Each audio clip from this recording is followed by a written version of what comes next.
Muchas gracias por la participación activa. A ustedes por el espacio, la verdad. Perfecto. ¿Qué les parece si, como son las 10, de repente empezamos a dar acceso a los socios? Claro, Marcelo, ¿Sí? perdona Marcelo, está en sala de espera también segundo Capristán. Luego primero ingresar al segundo y luego Sí, a los por socios. favor, ¿Les parece? por favor.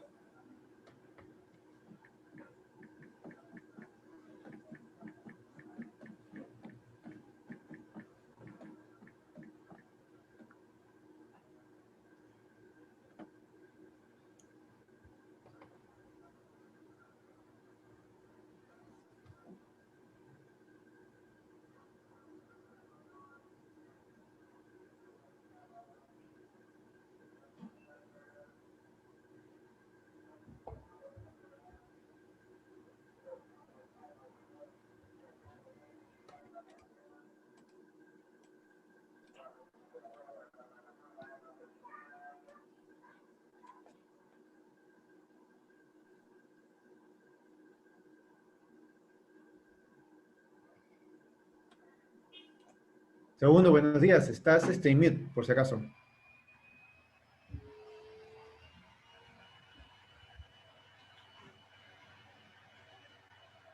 Buenos días con todos. Gracias, Marcelo.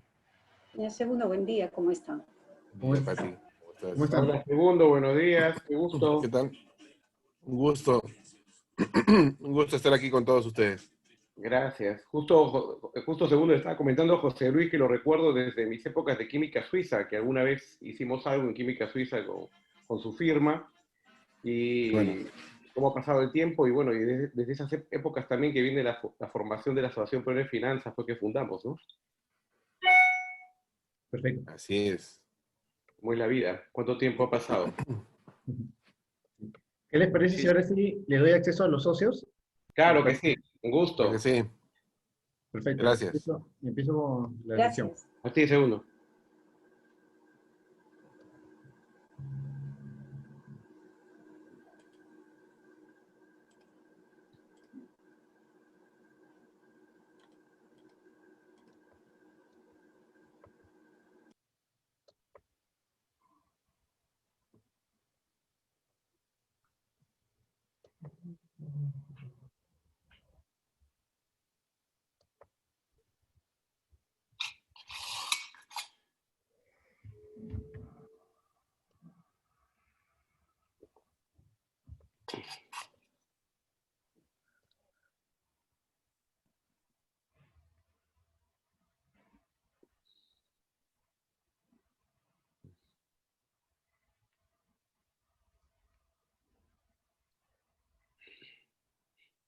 Listo. Hola Gerardo, ¿cómo estás?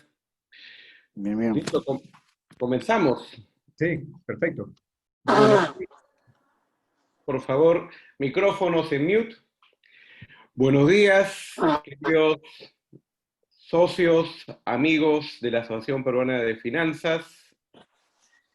Es un gusto para mí especial presentar este foro regional de compra y venta de empresas en un contexto especial y particular como este.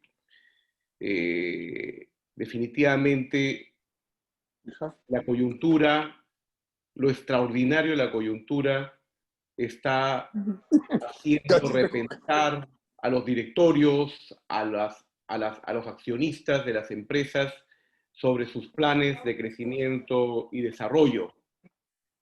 Y particularmente yo, en calidad de director y asesor de varios grupos familiares, he percibido, digamos, la importancia de pensar fuera del recuadro y de pensar en lo inorgánico, el crecimiento inorgánico, como una forma de crear valor, ¿no?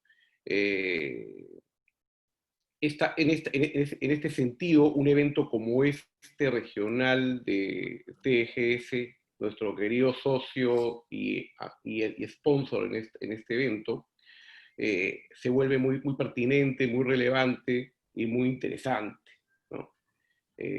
Claramente esta coyuntura originará, y está originando, y lo estoy viendo de primera mano, posibles decisiones de apertura de capital, posibles decisiones de recibir socios estratégicos o socios financieros, posible compra de empresas o de marcas vinculadas con el negocio que hoy puedan ser una oportunidad por la coyuntura. Está también originando que las empresas familiares particularmente revisen sus temas de sucesión y gobierno corporativo de cara al futuro y a veces se planteen, por tanto, vender o integrar socios profesionales, financieros que aseguren esa continuidad. Entonces, sin más preámbulo, y dada pues la gran importancia del tema, quiero presentar con mucho gusto a mi amigo y socio principal de TGS Sarrio Asociados del Perú, José Luis Sarrio, quien además actuará como moderador, líder de este foro, ¿no? José Luis Sarrio es socio de TGS Sarrio Asociados en el Perú, licenciado en Economía, colegiado en Contabilidad y auditor certificado con una maestría en Gestión Comercial y Marketing. Una combinación bien potente, ¿no? Economía, contabilidad y la parte comercial. José Luis tiene 20 años de experiencia brindando servicios a varias organizaciones multinacionales en el Perú, las cuales están caracterizadas por su rápido crecimiento y su dinamismo, y además operan en todos los principales sectores de la economía.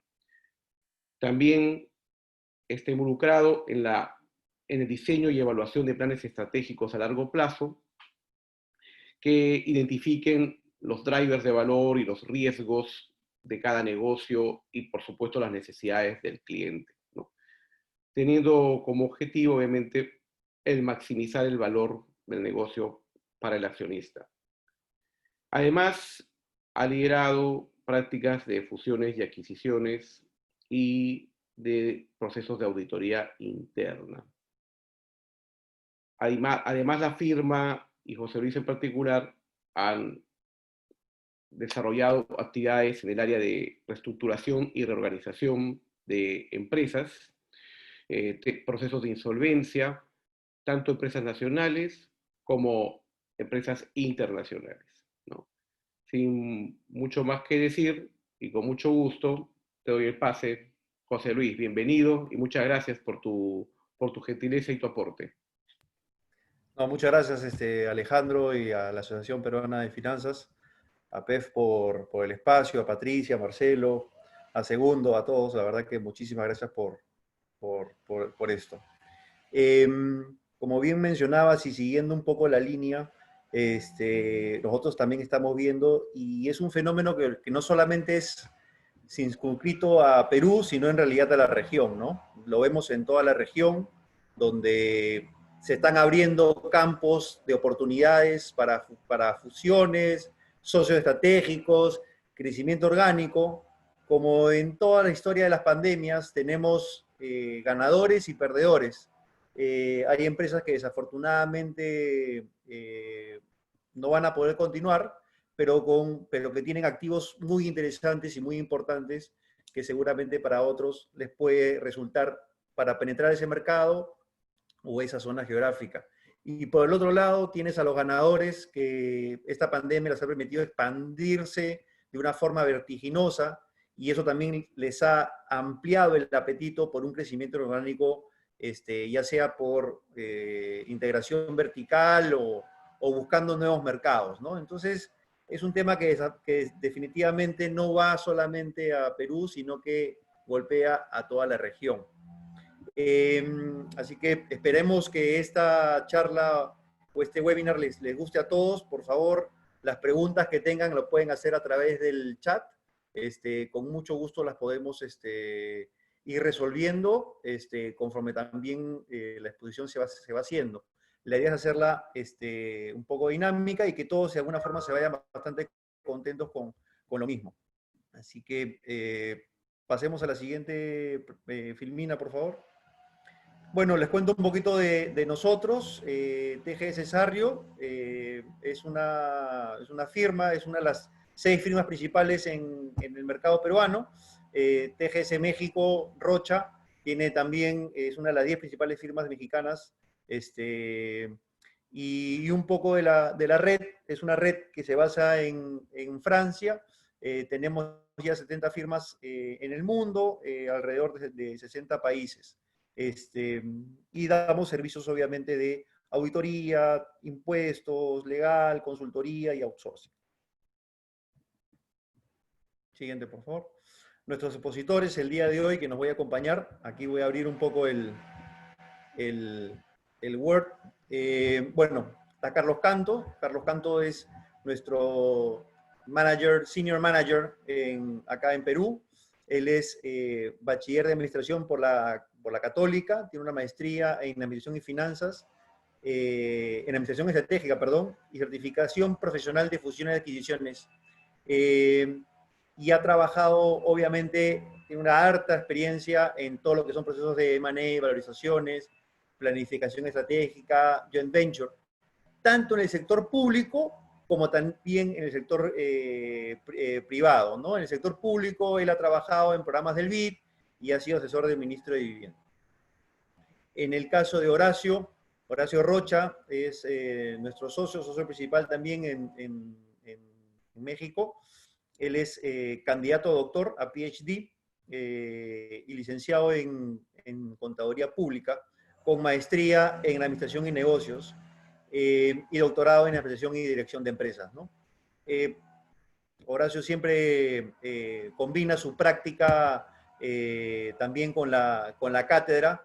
Tiene mucha experiencia también siendo profesor en diferentes universidades y lugares y demás.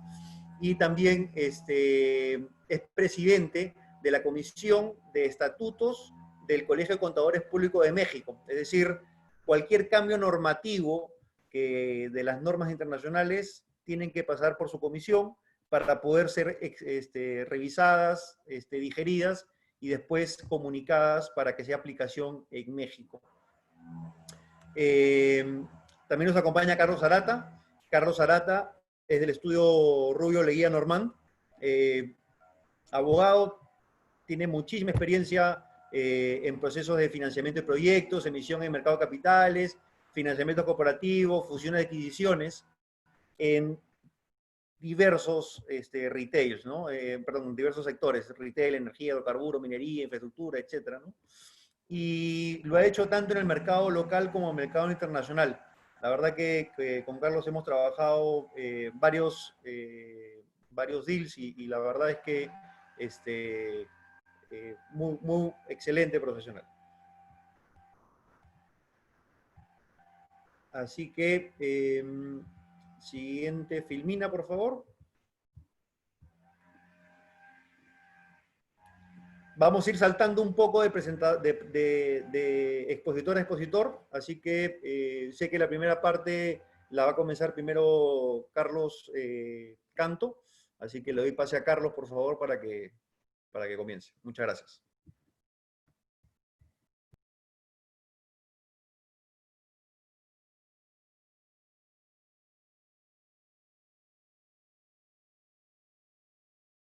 Carlos, estás con el micrófono apagado.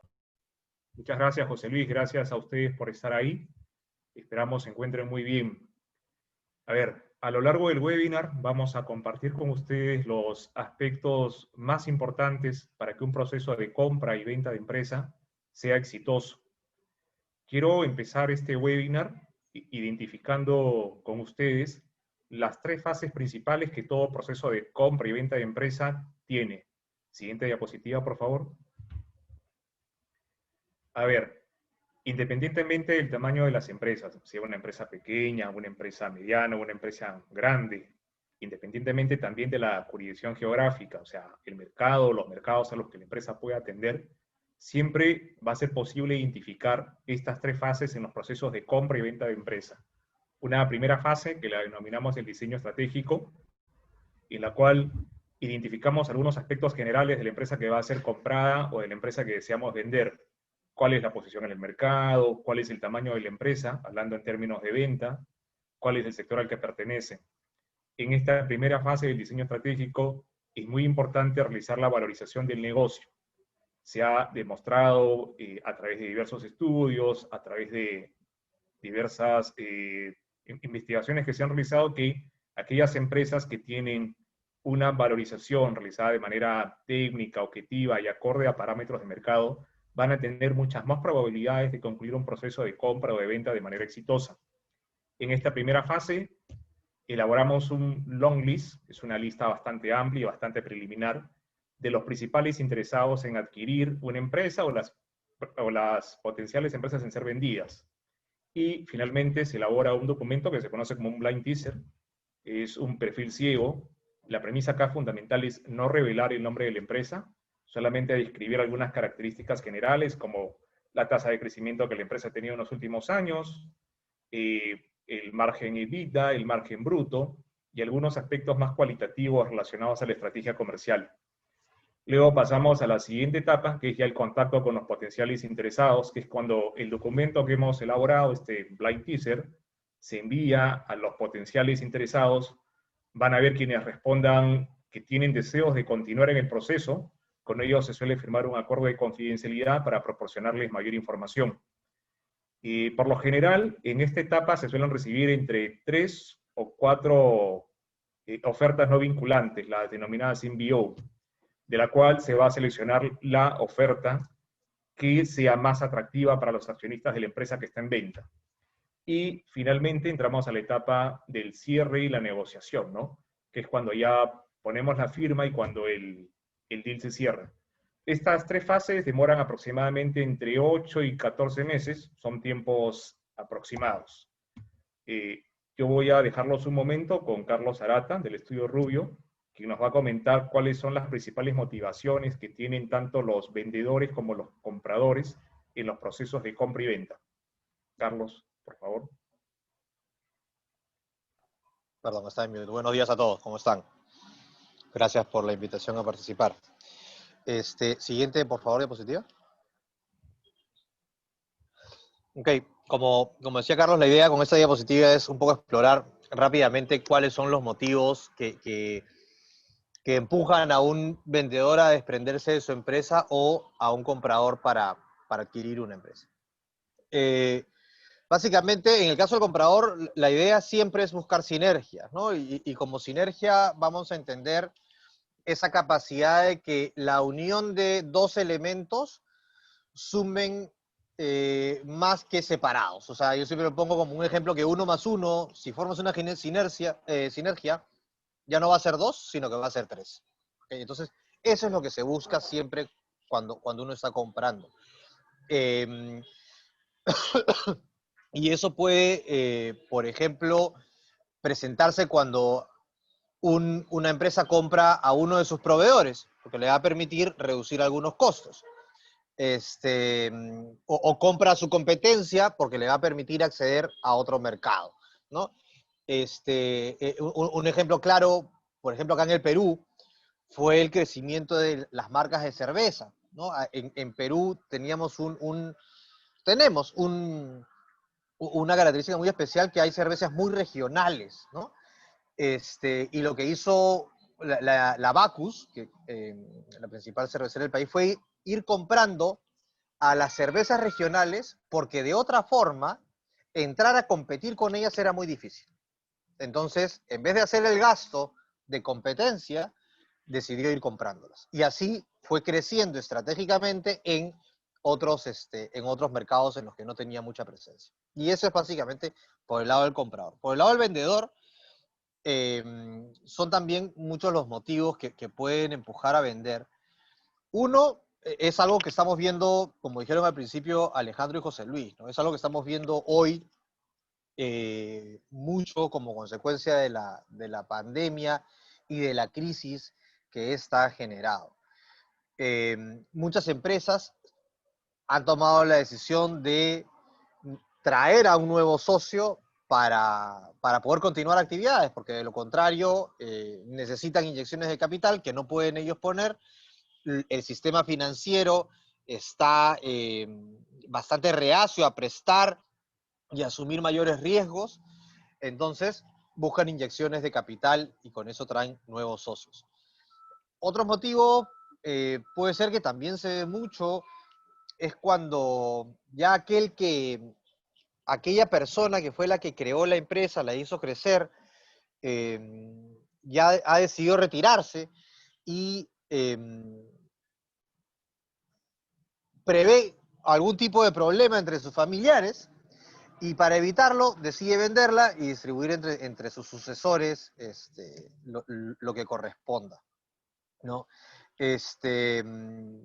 O bueno, ciclos de vida de negocio, cuando ya el negocio ha llegado a una cúspide y ya no puede seguir creciendo, salvo que venga una empresa mucho más grande, etcétera, etcétera. Al final, siempre lo que busca el comprador es generar un mayor ingreso, y lo que busca el vendedor va a ser traer un socio para seguir operando o venderla en un momento en el que los precios están buenos, ¿no? Y eso es por mi lado. La siguiente diapositiva.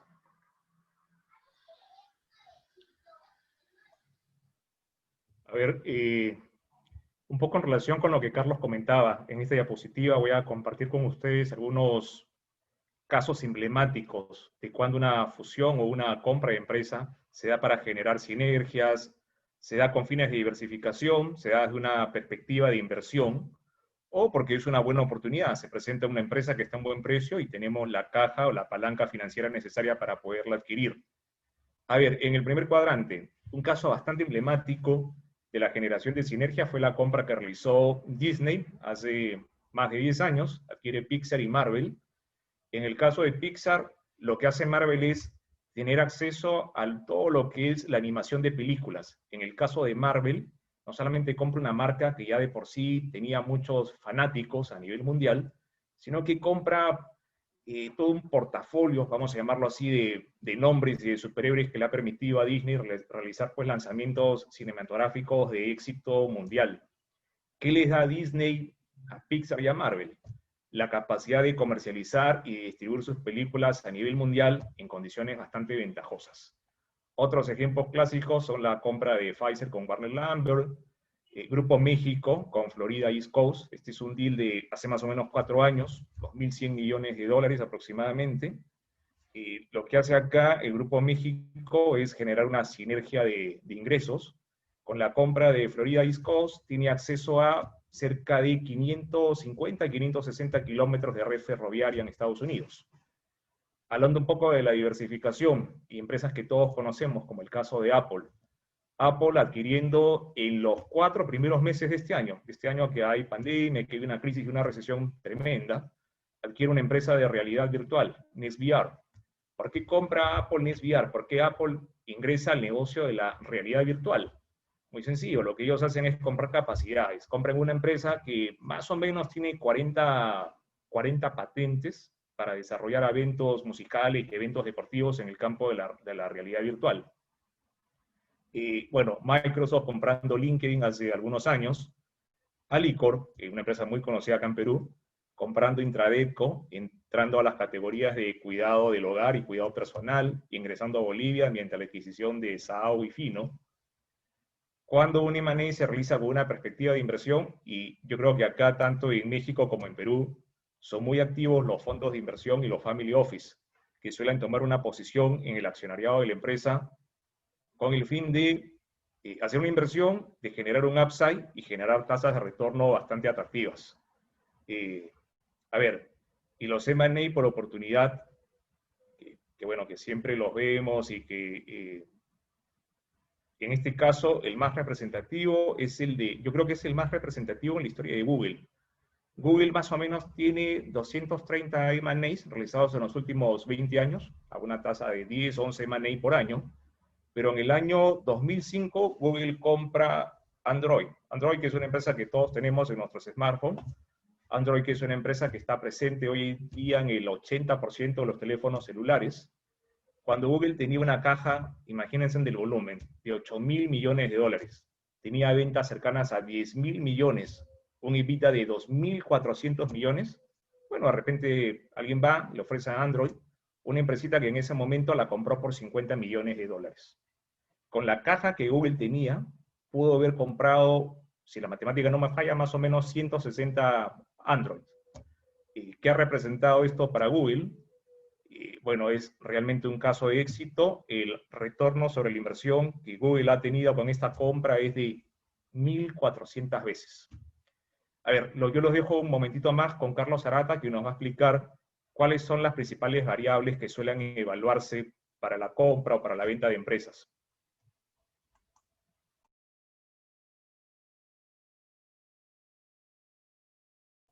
Siguiente, por favor. Estaba en mute, perdón. Bueno, justo siguiendo un poco lo que comentaba Carlos y lo que yo estaba comentando un par de slides antes, el comprador tiene que hacer una evaluación muy clara de la empresa objetivo y tener muy claro cuáles son sus objetivos, ¿no? Primero, el tamaño del target. ¿Está en capacidad el comprador de asumir la compra de una empresa de esa envergadura? Es lo primero que debes saber. Se tiene la espalda financiera para asumir el costo de esta compra, ¿sí o no? Porque además eso no solamente es un costo en cuanto al pago de un precio, sino que además hay un costo al momento de unir las empresas. Y luego ya vienen otros temas más estratégicos, como la posición del target en el mercado. ¿Tiene una buena imagen? ¿No tiene una buena imagen? ¿Me importa su imagen o no me importa su imagen? ¿Qué capacidad estratégica tiene? Vuelvo un poco al ejemplo que les ponía de las cervezas. Estratégicamente adquirir una Pilsen Trujillo, imagínense, perdón para los que no son peruanos, Pilsen Trujillo es una zona al norte de Perú. Comprar una Pilsen Trujillo significa tener cautivo al mercado de cerveza de buena parte del norte del país. Entonces es importante hacer toda esa evaluación de cómo voy a lograr esa sinergia. Y luego ya entro a aspectos financieros, tanto del target como del propio comprador. ¿Cómo me voy a financiar? Y esto va un poco de la mano también con la planificación tributaria. ¿Cómo me voy a financiar? Voy a poder usar el financiamiento, la deuda que he tomado para adquirir esta empresa. La voy a poder usar luego como un gasto deducible, porque no siempre, por lo menos en ley peruana, no siempre se puede. Y eso es una evaluación que tiene que hacerse antes de tomar cualquier tipo de decisión. La empresa tiene algunas pérdidas que si me fusiono las voy a poder traer también, o sea, la empresa objetivo tiene pérdidas que voy a poder usarlas luego ahora conmigo o no. Y luego, obviamente, los riesgos que existen en la compra una vez que ya se haya adquirido y aquellos que puedan surgir posteriormente, porque finalmente la evaluación que hace un comprador, ya va a entrar con más detalle cómo se hace toda esta valorización, la evaluación que hace un comprador es del flujo futuro que te va a brindar la empresa objetivo. Entonces, uno tiene que hacer un análisis muy cuidadoso de qué circunstancias, qué eventos pueden hacer que ese flujo que yo estoy calculando hacia el futuro no vaya a ser real, ¿no? Que esa proyección no vaya a ser real. ¿Qué cosa puede ocurrir para que no se cumplan con mis proyecciones? Y por último, un punto que es importantísimo y que se ve en todos los sectores, en servicios, en todos, hay un tema de cultura organizacional. ¿Cómo son compatibles dos entidades que son distintas al funcionar?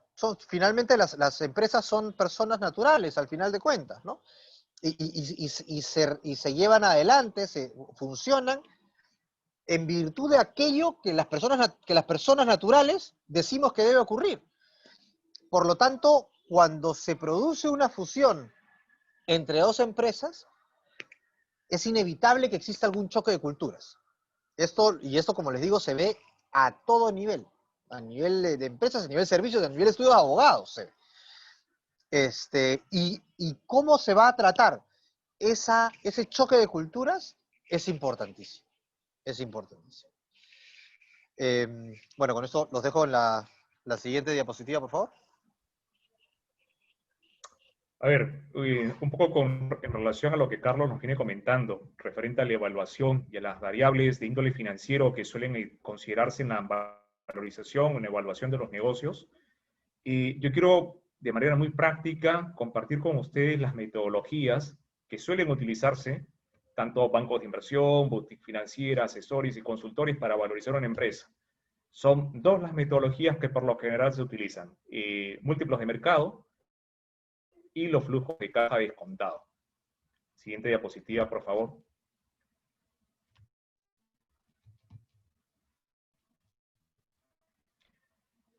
A ver, con relación a los múltiplos de mercado.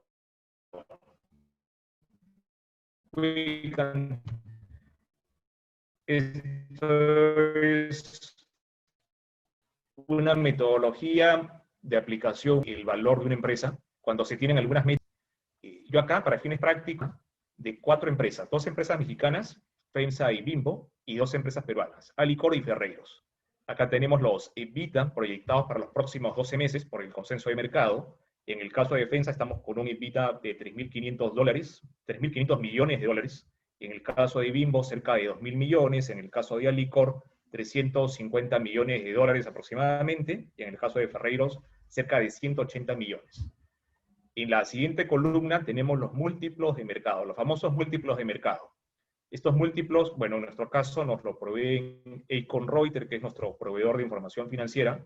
Son múltiplos bajo los cuales, si el día de hoy tuviera que transarse, tuviera que venderse alguna de estas 4 empresas, estos serían los múltiplos que se aplicarían para la valorización mediante la metodología de múltiplos de mercado. En el caso de FEMSA, un múltiplo de 7.40 y algo, en el caso de Bimbo, es, bueno, cercano a 7, Alicor y Ferreiros con múltiplos por debajo de, sí, cercanos a 5, cercanos a 6. Así que multiplicamos los EBITDA por los múltiplos, tenemos los valores de mercado, bajo la metodología de nuevo de múltiplos de mercado, que tendrían las empresas en este momento. Hablamos de FEMSA, tendría un valor superior a los 26.000 millones de dólares, Bimbo, casi la mitad de lo que vale FEMSA, Alicor, más o menos 2.400 millones, y Ferreiros, cerca de 1.000 millones de dólares. En un momento más voy a compartir con ustedes, voy a contrastar las metodologías de múltiplos de mercado y de flujo de caja descontado para ver si estas concuerdan o no concuerdan. Pero antes de eso, vamos a la siguiente diapositiva, por favor. A ver, flujo de caja descontado. Yo me atrevería a decir con bastante seguridad que es la metodología preferida por bancos de inversión y por empresas de consultoría. ¿Por qué es la metodología preferida? Porque es una metodología muy flexible. Nos permite hacer análisis de sensibilidad, nos permite realizar simulaciones, y lo que hace un flujo de caja descontado es proyectar los beneficios económicos, que son estas bolitas negras que tenemos hacia adelante. ¿Cuáles son los beneficios económicos que la empresa espera recibir en los próximos 5, 7 o 10 años? Los trae a valor presente, considerando una tasa de descuento que no hace más que reflejar el riesgo que está implícito en estos flujos de caja futuro. Los trae a valor presente y determina al día de hoy cuál sería el valor de la empresa. A ver, si aplicáramos la metodología de flujo de caja descontado, ¿cuáles serían los valores que obtendríamos para las 4 empresas que vimos en la anterior diapositiva? FEMSA, Bimbo, Alicor y Ferreiros. Vamos a la siguiente diapositiva, por favor. Y acá tenemos cuáles son los valores y un poco la explicación de por qué hay algunas diferencias. En el caso de las empresas mexicanas, tanto FEMSA como Bimbo, los valores tienden a estar bastante cercanos, por llamarlo así. FEMSA, según la metodología de múltiplos de mercado, estaría valorizado en 26.200 millones de dólares, y según la metodología del flujo de caja descontado, 26.900. Digamos que hay una ligera diferencia. En el caso de Bimbo, también valores bastante cercanos, hablando en términos de millones, de 13.900 y 13.300. Y digamos que estos son resultados que de alguna manera se suelen presentar y se suelen esperar cuando hablamos de economías medianas y economías grandes. Ambas metodologías tienden a converger en valores bastante cercanos. Cosa que no ocurre cuando hablamos de economías o de países en vías de desarrollo, como el caso de Perú.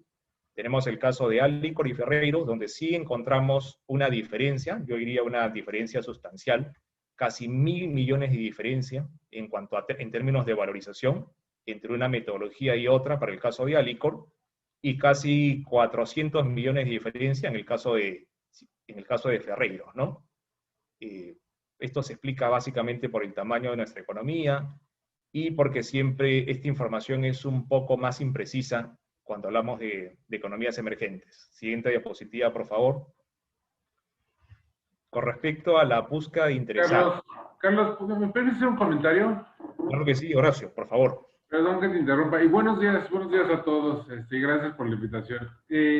Algo interesante de lo que acabamos de ver es que finalmente son estadísticas. Es decir, los múltiplos son determinados en función de las últimas operaciones, de cómo se ha comportado el mercado de fusiones y adquisiciones. Los flujos están basados en proyecciones financieras. Entonces, como pueden ver, hay muchísimas variables para determinar estos datos. De aquí la importancia de tener un buen asesor, porque si nosotros vamos a apoyar al vendedor, pues vamos a hacer todo lo posible por vestir bonita a la niña, ¿no? Para venderla bien, venderla atractiva. En cambio, si estamos por el lado del comprador, pues vamos a tratar de disminuir ese efecto. Por otro lado, hay una serie de intangibles, de aspectos que pues, no necesariamente se van a ver reflejados en el valor. Por ejemplo, en estos casos que estábamos viendo, pues cuánto vale Bimbo en términos de sus flujos o de múltiplos, pero pues no sé si se está considerando que es la panificadora más grande de la galaxia. ¿Me acuerdas?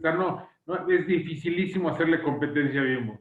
Su cadena de distribución es gigantesca. ¿Cuánto vale eso? Y su cadena de distribución que no está en el balance general, ¿cuánto vale eso?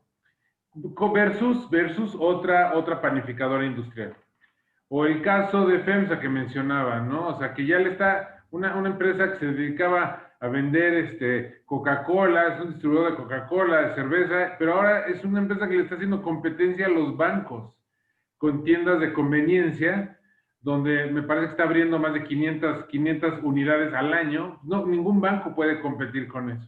Entonces, esos intangibles, pues hay que asignarles algún valor. De ahí la importancia de que el asesor pueda identificar esas situaciones y poder aprovechar mejor esa adquisición. Es decir, sí, son indicadores, son estadísticas, pero yo lo manejaría como simplemente tener ahí un benchmark, un rango por donde va a estar la negociación.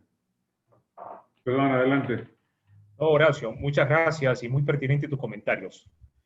A ver, con relación a lo que sería la identificación de los potenciales interesados, esto va a depender siempre mucho de las características de la empresa. Si es que hablamos de una empresa pequeña, una empresa más bien regional, local, o si es que la empresa que estamos evaluando tiene posibilidades de expandirse. Y en esto, indudablemente, va a pesar mucho en esta fase, yo diría, en el resultado final del proceso, el acceso que se tenga a redes privadas de inversionistas, ya sean locales o extranjeros, el networking que se haya desarrollado a lo largo de los años.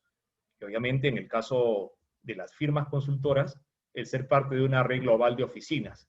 Esto nos va a permitir tener un mayor alcance, una mayor llegada a potenciales interesados en adquirir la empresa que eventualmente tendríamos en mandato. Yo quiero dejarlos ahora con Carlos y con Horacio para la siguiente descripción de la fase, que sería el contacto con los potenciales interesados. Siguiente diapositiva, por favor. ¿Qué tal? ¿Cómo están?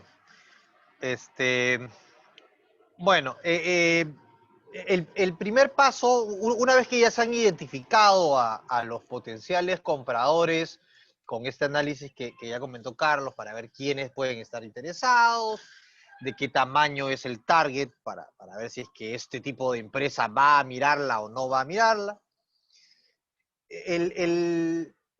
Generalmente el que conduce el proceso, que generalmente no es la empresa objetivo, sino que se contrata a un tercero,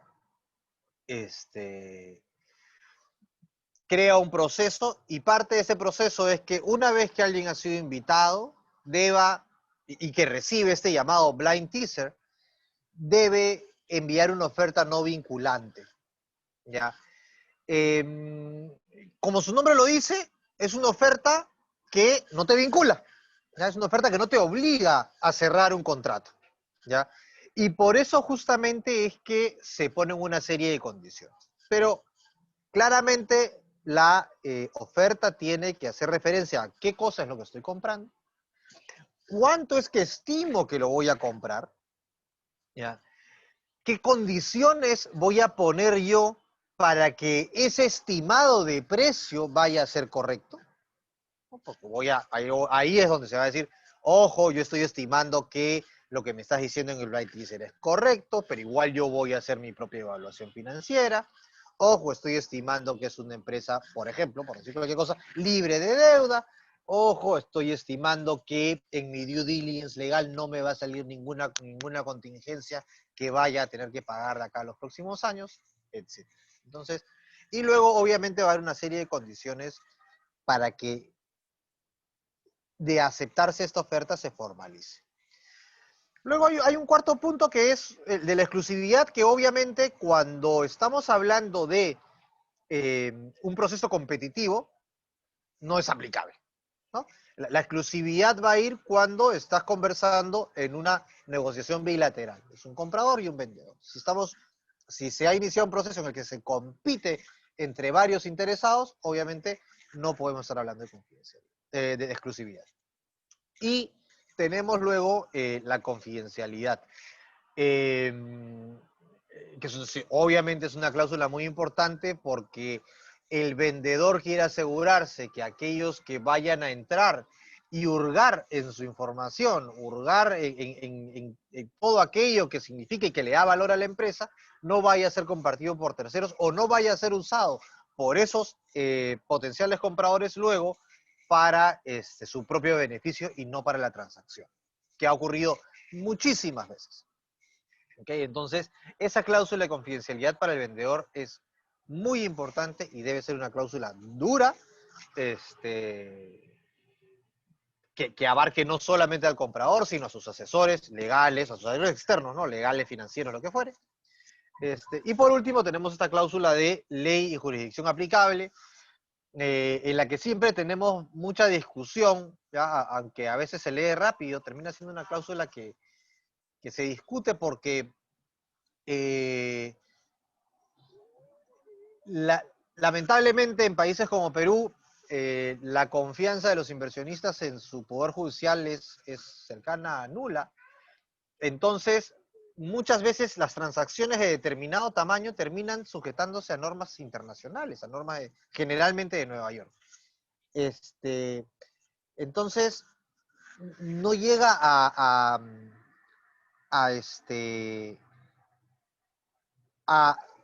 haber una identidad entre partes y jurisdicción necesariamente. Por ejemplo, nosotros estamos ahorita trabajando en una transacción en la que un fondo internacional va a comprar una empresa peruana, 100% peruana, con activos inmuebles importantes en Perú, y sin embargo nos mandan una oferta no vinculante en la que dice que la oferta no vinculante se va a sujetar a leyes de Nueva York.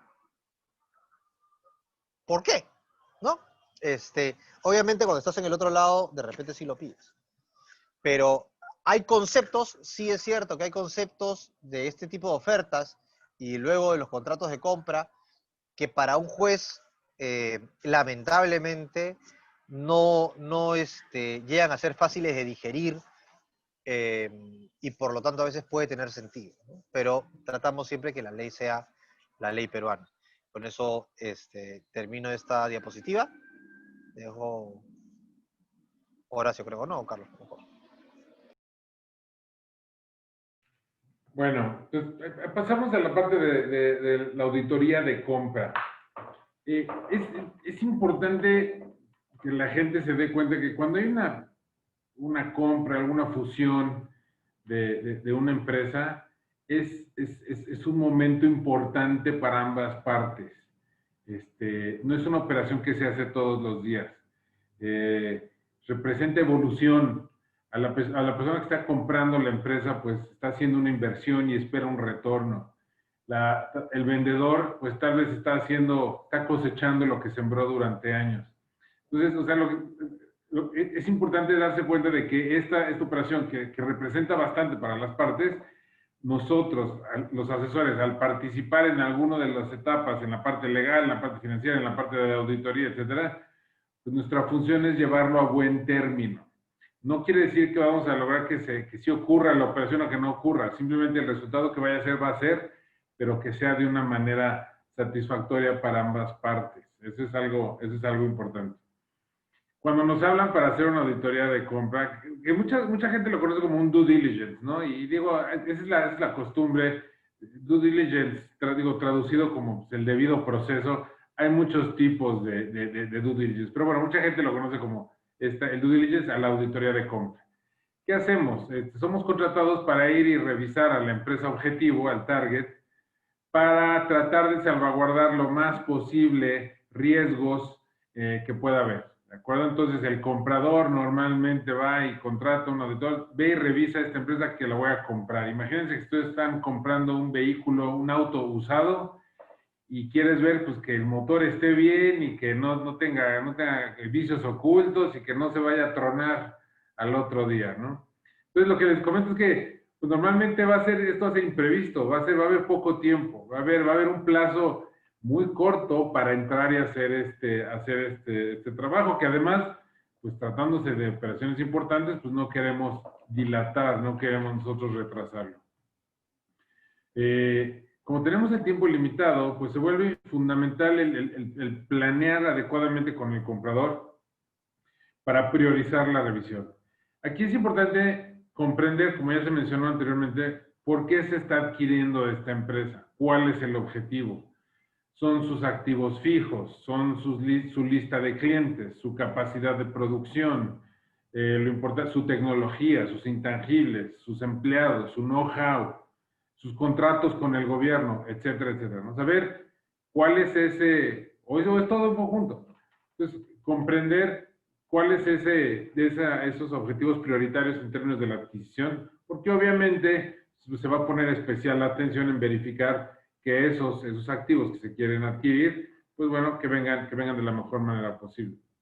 ¿De acuerdo? Esto normalmente se hace a través de una cotización de procedimientos previamente convenidos, porque vamos muy específicos, a revisar situaciones muy específicas con alcances también específicos que normalmente van a diferir de lo que haríamos en una auditoría normal. ¿De acuerdo? Para eso, pues el equipo que nosotros asignamos tiene que ser un equipo muy particular, ¿de acuerdo?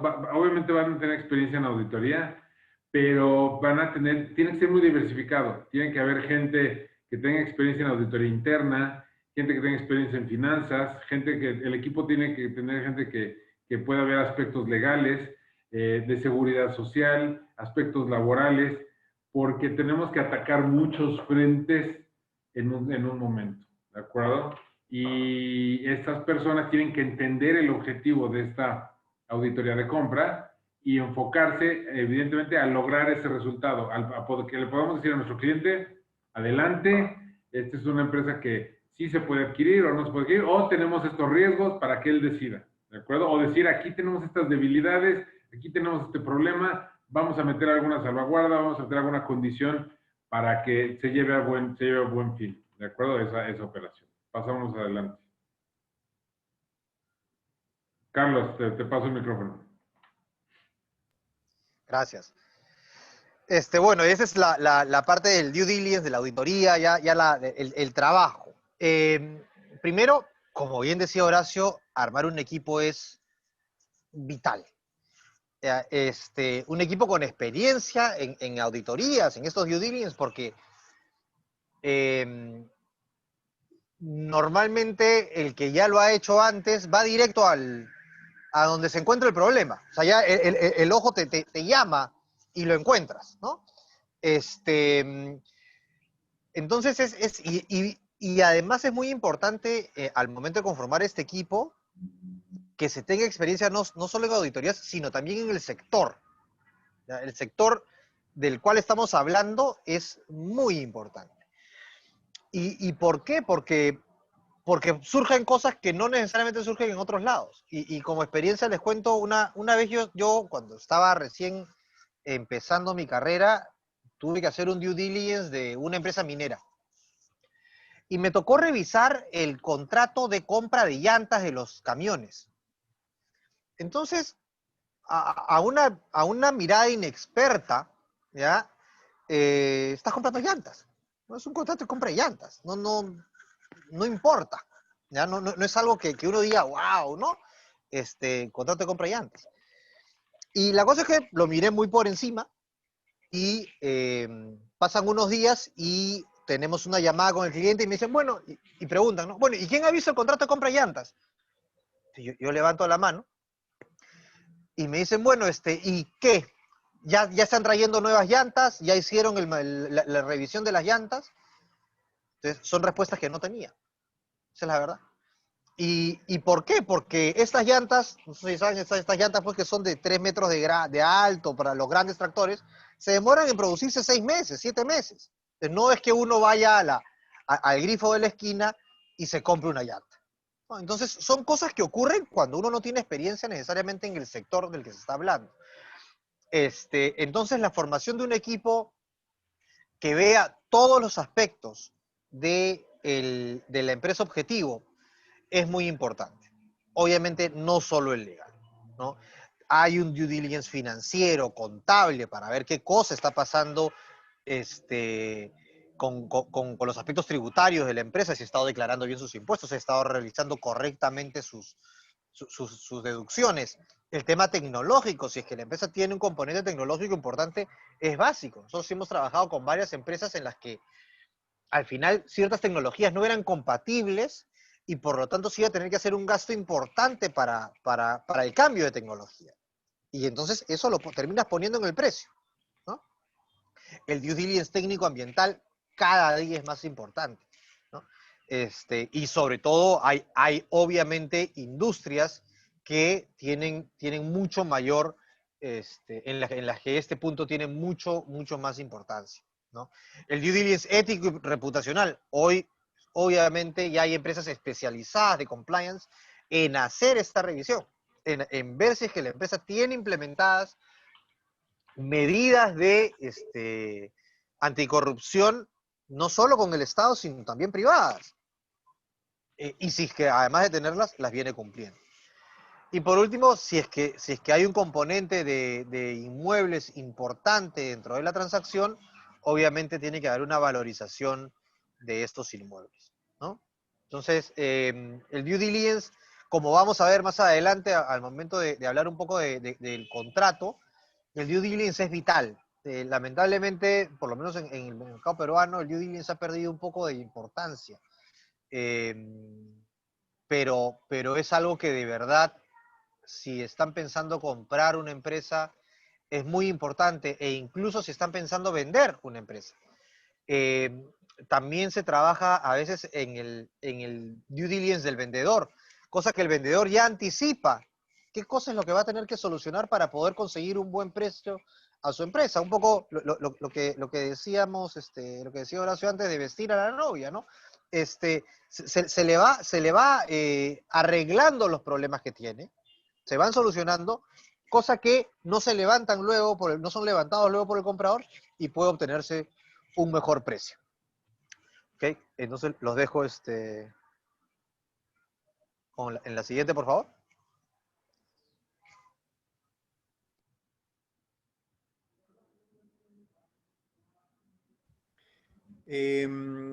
Voy a aprovechar para ir lanzando algunas preguntas que están llegando. Estamos por terminar esta parte 2.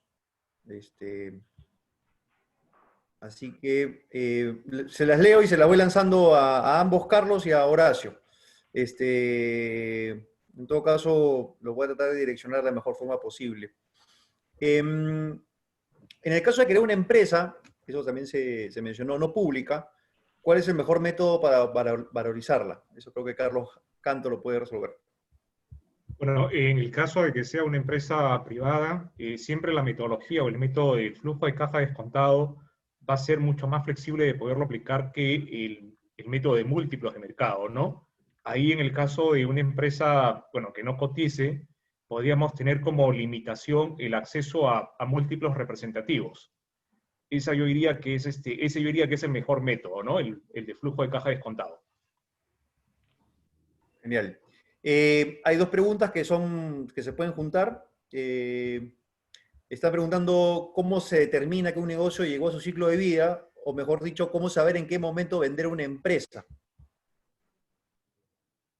No sé si tú, Horacio, quieres contestar esa. Esta pregunta es muy buena porque fíjense que generalmente el que adquiere una empresa no va a decidir el mejor momento para adquirirla. Se le va a presentar la situación y él va a tener que ejecutar, va a tener que comprarla. El mejor momento para venderla, pues evidentemente que cuando estás mejor, cuando estás arriba, cuando la puedes vender cara, cuando cuando tienes ventajas competitivas, cuando tienes diferenciadores sobre los demás. Pero en muchas ocasiones las situaciones se dan. Se mencionaba, tal vez se vende una empresa porque murió el papá y para que no haya problemas, y entonces se empieza a deteriorar la empresa. Bueno, mientras más rápido se venda, mejor. La verdad es que hay muchos esquemas. Hay muchas veces que una empresa se pone a la venta y uno tiene que entrar a comprarla para que mi competencia no la compre. Entonces, hay una serie de situaciones que tienen que estar listas las empresas para poder hacerlo. De ahí la razón de pues, siempre tener ahí un acceso a líneas de financiamiento para poder tomar decisiones y ejecutar rápido, de hacer una oferta pronto, ¿no? Un crédito puente en lo que organizo ya una forma de adquirirla. Tener la empresa, pues si soy el vendedor, tener la empresa en orden, tenerla auditada, tenerla transparente, tenerla al corriente en mis obligaciones tributarias, tener unas buenas relaciones con el sindicato, porque los sindicatos también podrían bloquear o entorpecer la compra-venta de las empresas, ¿no? Pues, hablando del ambiente laboral y de la cultura que mencionaba Carlos. O sea, hay de chile, de sal y de dulce, aquí de situaciones y de escenarios que hay que vigilar al hacer una adquisición. Entonces, no hay un mejor momento. Ahora, en la pregunta que hicieron, pues, ¿cuándo es el ciclo de tu negocio? Pues, si es un negocio que se ha mantenido innovando, desarrollando nuevos productos, etcétera, pues el ciclo puede no haber terminado. Si yo sigo vendiendo el mismo producto desde hace 30 años y no he hecho nada de innovación, no hago nada diferente, pues sí, está sentenciado a morir como empresa. Entonces, el problema ahí no va a ser venderla. ¿Quién va a querer comprar una empresa que no ha invertido en tecnología, que no presta nuevos servicios, que no vende nuevos productos? Muy difícil poder sobrevivir de esa manera. Buenísimo. Perfecto, Horacio. Carlos Arata, acá hay una preguntita con respecto al due diligence. ¿Es recomendable que el vendedor realice un due diligence al comprador, sobre todo en fusiones? Lo que pasa es que si estamos hablando de una fusión propiamente dicha, en la que la nueva entidad fusionada va a ser de propiedad de los accionistas de ambas empresas que participaron en la fusión, sí, porque hay una valorización de ambos lados, ¿no? O sea, para que se produzca una fusión, tiene que haber un ratio de intercambio entre las acciones de una y de otra. Entonces, ese ratio de intercambio se va a determinar en función al valor de A y de B. Entonces, necesitas hacerle un due diligence a ambas, ¿no? Imagínense que estamos llamando a A como compradora, pero A tiene una contingencia terrible, ¿ya?, que no es advertida por B. A absorbe a B, los accionistas de B pasan a ser accionistas ahora de la nueva entidad fusionada, y ya adentro se dan cuenta que hay una contingencia muy grande, y que por lo tanto el ratio de intercambio de acciones debió ser mucho más favorable para ellos. Entonces, sí es importante hacer ese due diligence, ¿no? Si es que estamos hablando como les digo, de una fusión en la que los accionistas de ambas empresas que participan del proceso van a ser accionistas de la nueva entidad. Sí, porque como les digo, el due diligence es una parte muy importante de la determinación de valor, y la determinación de valor es lo que establece el ratio de intercambio en una fusión. Gracias, Carlos. Siguiendo con tu línea y una pregunta que me hicieron, que han puesto acá también, ¿qué es mejor, comprar las acciones de una empresa o comprar los activos? Esto en verdad es una pregunta bien relativa, ¿ya? Primero, ¿qué es lo que quieres? ¿No? Segundo, hay un tema tributario muy importante, ¿no? Las consecuencias de vender acciones y bueno, por lo menos en Perú, no conozco la regulación tributaria en México, o en otros países, pero en Perú la diferencia es de 5 a 30% del valor de ganancia de capital. Entonces, puede uno optar por vender las acciones. El tema es que también cuando uno compra acciones y solo te interesa, imagínate, el activo, estás comprando contingencias. Cuando compras, imagínate el inmueble, me llevo el inmueble, me lo llevo a mi casa y, perdón, no me lo llevo a mi casa. Soy yo el propietario del inmueble y se acabó. Listo, ¿no? En cambio, cuando compro la empresa, la compro con lo bueno, lo malo y lo escondido. Entonces, y por eso el contrato tiene que ser muy, muy, muy detallista. Pero, o sea, no hay una respuesta clara a esa pregunta. La respuesta es, hay que ver qué es lo que se quiere y qué tipo de empresa estamos hablando y cuál es el tratamiento tributario para ambas opciones en el mercado en el que estemos, ¿no? Coincido, el caso mexicano es similar. Si voy a comprar una maquinaria, pues sí, la verdad es que tal vez mejor compras la máquina y te quitas de riesgos con la empresa. Si vas a comprar un terreno o un inmueble, pues va a haber ahí un impuesto por el traslado de dominio que existe en México, que no existiría si vas a comprar acciones. Entonces eso va a ser caso por caso, se va a analizar qué es lo que vale la pena comprar. Y solo para hacer una aclaración por un tema que creo es bien particular de Perú, volviendo un poco a lo que hablábamos del Poder Judicial y de la administración tributaria. Si es que se vende un activo que es la principal fuente generadora de renta de una empresa, la SUNAT te va a tratar diferente.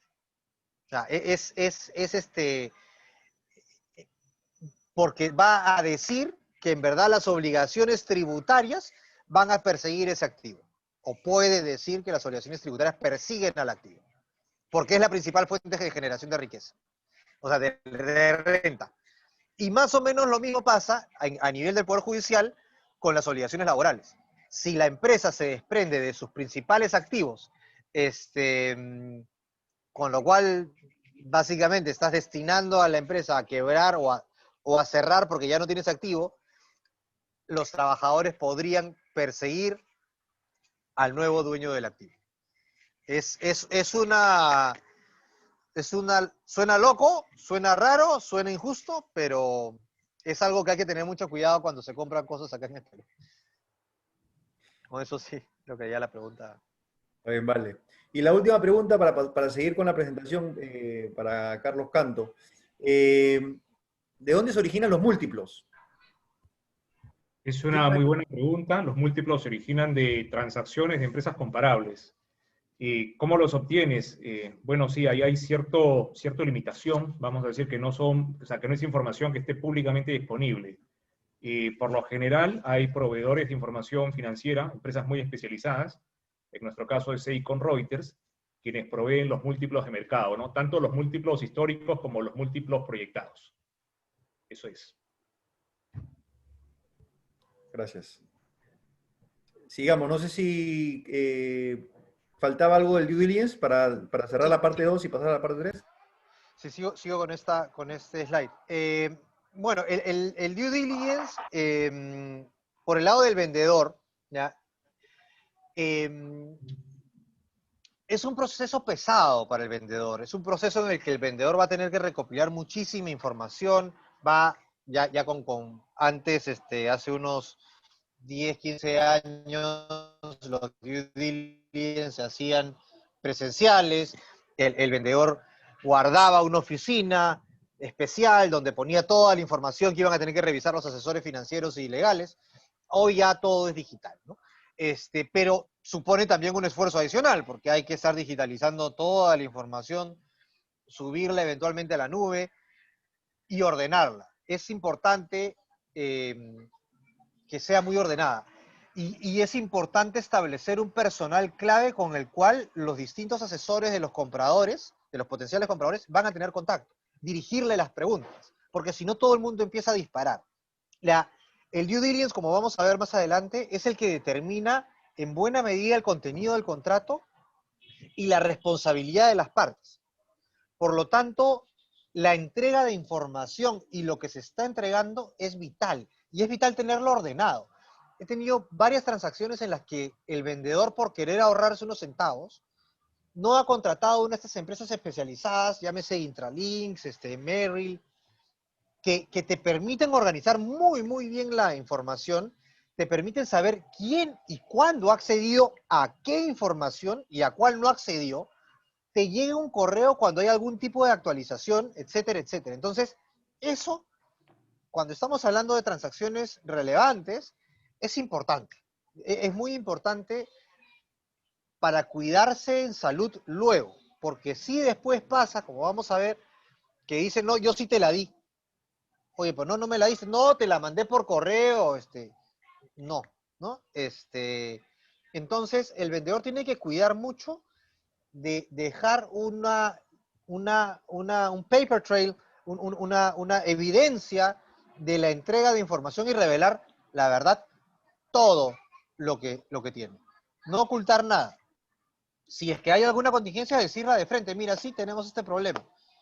Porque después es donde surgen los reclamos, y el contrato, como vamos a ver, generalmente no establece ningún tipo de límite si es que no diste toda la información. Entonces es bien importante. Y por el lado del comprador, el due diligence obviamente te va a determinar qué cosa es para mí algo que me dice no sigas, ¿no? Imagínense, estoy comprando una concesión y hay un proceso de caducidad de la concesión. Bueno, no voy a seguir, no me interesa este activo, ¿no? Entonces, es importante también para el comprador saber qué cosa es para ellos determinante, y como hemos ya dicho varias veces, es importante saber qué es lo que se quiere en la transacción y qué es lo importante para el comprador.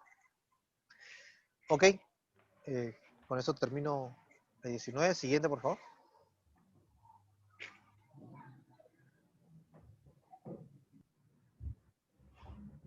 Bueno, dense cuenta que pues ya para la negociación ya se hizo el due diligence, ya se conocen ofertas no vinculantes. Las partes tienen una expectativa, ¿de acuerdo? Y se puede establecer un rango de negociación. Aquí se vuelve, como decía Carlos, fundamental el que te veas apoyado por gente que tiene experiencia y que te ayude a pasar por este proceso de la negociación, ¿de acuerdo?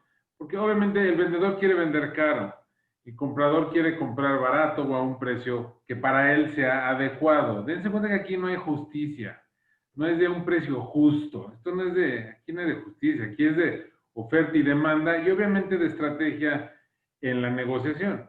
Entonces, pues nosotros siempre, dependiendo de qué lado estamos, pues vamos a apoyar a nuestro cliente, ¿de acuerdo? Para lograr ese objetivo.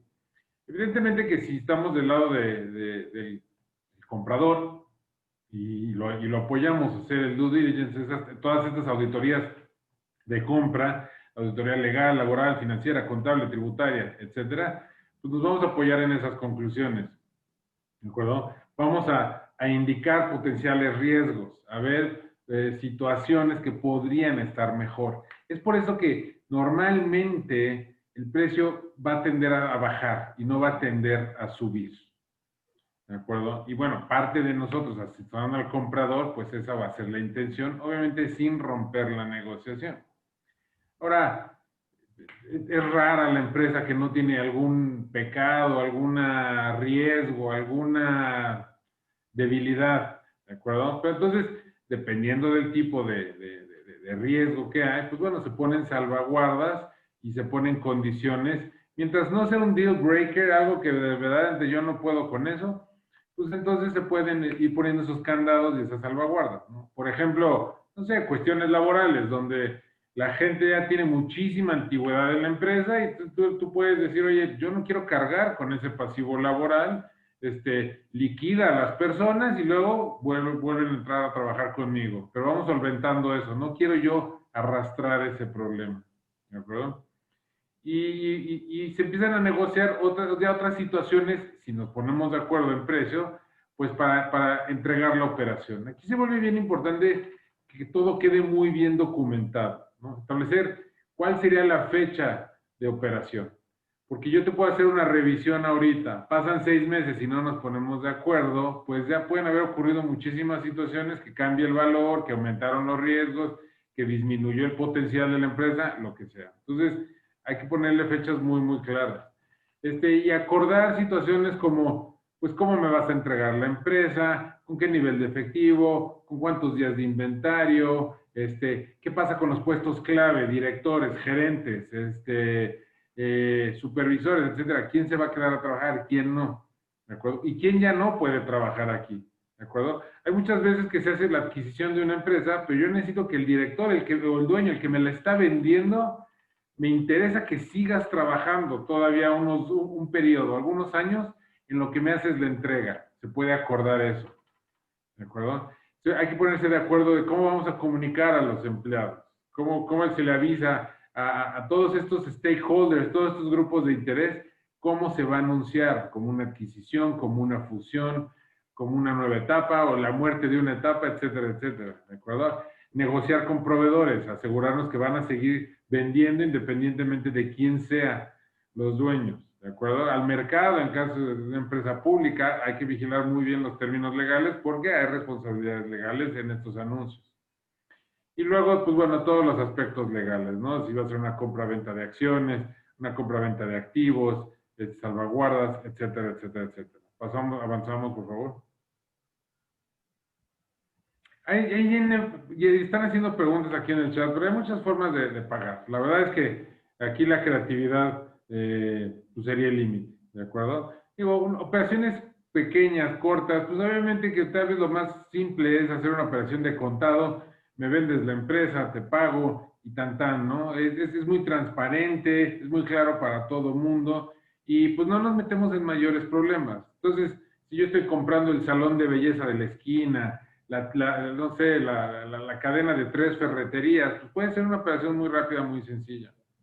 En operaciones más grandes, donde se requieren sumas más importantes de capital, pues bueno, es muy común establecer pagos diferidos, o sea, difícilmente se podría hacer de contado. Y ya hay muchísimas modalidades, ya lo vamos a ver más adelante, pero pues yo te podría pagar una parte en efectivo y otra parte en acciones de la nueva empresa, o de mi empresa. O te voy a pagar en efectivo, pero en diferentes momentos. Y sujeto a que se logren ciertas cosas, que yo no encuentre nada que no hayamos visto en el due diligence, que se mantengan las ventas, que los clientes importantes y estratégicos no se vayan de la empresa, que me renueven los contratos.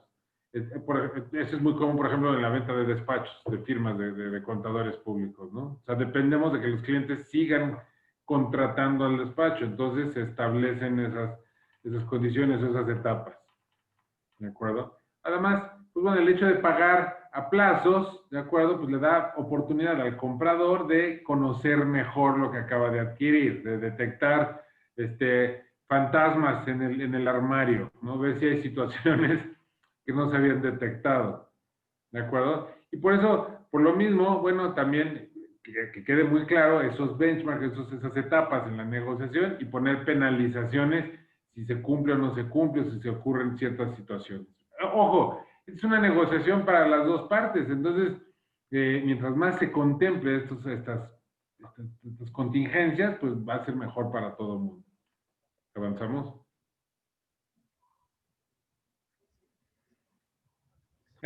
Importante decirle al comprador, si es nuestro cliente, oye, pues date cuenta que dependiendo de la legislación de cada país, pero normalmente va a haber una responsabilidad solidaria. Es decir, tú no puedes decir, yo adquirí esta empresa y yo soy responsable de aquí en adelante.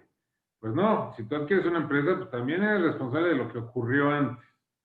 ¿De acuerdo? Entonces, es importante que le quede claro a todo mundo de qué vamos a tener que salvaguardar, de qué somos responsables y qué vamos a vigilar para, obviamente, no ampliar esos riesgos. ¿De acuerdo? Finalmente, la entidad económica tiene obligaciones, que independientemente de quién sea el dueño, pues se van a tener que responder a esas obligaciones. ¿De acuerdo? Y bueno, en este contrato ya de adquisición, los abogados nos ayudan para que quede todo muy bien redactado. No eliminar la responsabilidad de las personas o tratar de mantenerla lo más posible. Obviamente no podemos ir en contra de la ley, pero sí podemos, al ser un acuerdo entre partes, pues sí podemos acordar situaciones donde tú me ayudas a salir a salvo en caso de que ocurra tal o cual cosa que no se había detectado. Algún compromiso que no me hubieras informado. Demandas de productos, garantías de productos. Yo adquiero una empresa y de repente empieza el producto que yo vendí hace 2 años, empieza a fallar y me empiezan a llegar demandas por funcionamiento, por salud, por lo que sea, pues bueno, eso pueden ser problemas importantes. Y cuando tenemos estas situaciones, pues estas cuentas que se denominan escrow ayudan. ¿Por qué? Una cuenta escrow es una cuenta de depósito donde una parte de la transacción, un porcentaje acordado entre las partes, que va a ser relativamente pequeño, entre el 10, 15, 20% del monto de la operación, se queda en depósito por cierto tiempo. Entonces, normalmente se abre un fideicomiso, se deposita ahí una parte del dinero. Ese dinero ya es del vendedor.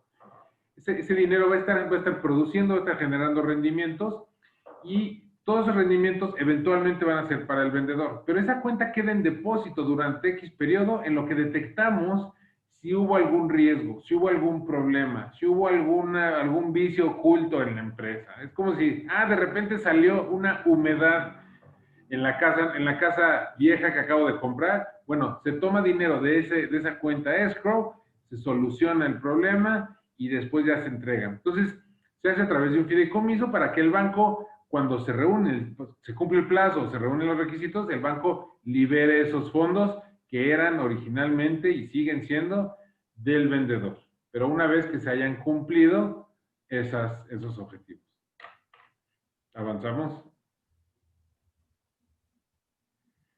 Y bueno, pues poner estas salvaguardas, estos mecanismos para disminuir los riesgos, ¿de acuerdo? Obviamente que queden por escrito, que quede en el contrato de compraventa de las acciones o de los activos, o en este acuerdo de voluntades, que quede muy claro. Después, volver a establecerlo en un acta de entrega-recepción. Es decir, recibir una entidad, pues es un aparato que está funcionando, decían vivo, ¿no? Es un mecanismo, es un conjunto de políticas, procedimientos, derechos, obligaciones, etcétera. Tiene que haber un acta de entrega-recepción para que a partir de esa fecha, y que quede muy claro, la nueva administración empieza a hacer su gestión, ¿de acuerdo? Entonces las fechas que tienen que quedar muy claras, ¿de acuerdo? Y obviamente las sugerencias, esto no puede quedar a nivel de un contrato privado, siempre mucho mejor para salvaguardar los derechos de las partes, hay que darle fe pública, con algún tipo de fedatario público, un notario, un corredor público, para que esto le damos mucho más validez legal, ¿de acuerdo? Hay que negociar plazos en términos de que se materialicen riesgos. ¿Qué ocurre cuando se materializa un riesgo? Bueno, entra el plan B. ¿Cuál es el mecanismo? ¿Quién lo va a salvaguardar? ¿Con qué dinero? ¿Quién es responsable? Etcétera, etcétera, etcétera. ¿De acuerdo? Aquí las cuentas escrow que mencionábamos. ¿De acuerdo? Y también establecer reglas del personal. ¿De acuerdo? Aquí es importante decirle al comprador, oye, pues tú tal vez no conoces al equipo que estás contratando, ¿no? Al equipo, al recurso humano, al talento. O tal vez sí lo conoces y te cae mal. Y dices, sí, pero no porque te caiga mal nos queremos que ya no trabaje aquí. Esas personas que están ya trabajando en la empresa objetivo, en el target, pues hay veces que vale la pena conservarlas porque ellos nos van a responder de posibles riesgos que aparezcan más adelante. Es decir, no quiere decir que cuando compres una empresa te deshagas de todo el personal y tú metes a tu equipo y se acabó. Hay veces que te conviene y es necesario mantener a las personas. Entonces la estrategia aquí, muy importante de ver cuáles son esos puntos claves, esos puestos estratégicos, valga la redundancia, para conservarlos. ¿Avanzamos? Adelante, Carlos. Sí, bueno, como comentó Horacio hace un rato, dentro del contrato podemos tener básicamente dos opciones, ¿ok? Una en la que se firma el contrato, se paga en ese momento y se transfieren las acciones inmediatamente, ¿ok? En esos contratos puede haber alguna cláusula de ajustes posteriores al precio, ¿ok? En el que se dice, se puede determinar, ok, sí, mira, ¿sabes qué? Estos presupuestos que tú me habías indicado no son tan ciertos, por lo tanto debemos ajustarlo. Estos clientes no continuaron, por lo tanto ajustamos un poco el precio. O estos activos que tú me habías dicho que estaban en buenas condiciones necesitan un determinado mantenimiento. Se ajusta el precio e igual pueden haber obligaciones posteriores al cierre. Por ejemplo, algunos pagos. Hay transacciones en las que uno puede tener pagos adicionales si se cumplen determinados supuestos al comprador. ¿Ok? Siguiente, por favor. La otra opción es una opción en la que firma y cierre están diferidos. ¿Okay? Se firma un día, pero por distintas circunstancias tiene que producirse un cierre después. ¿Cuándo ocurre esto? Por ejemplo, cuando se necesitan pedir autorizaciones gubernamentales para transferir la empresa. Estamos hablando de un contrato de concesión, por ejemplo.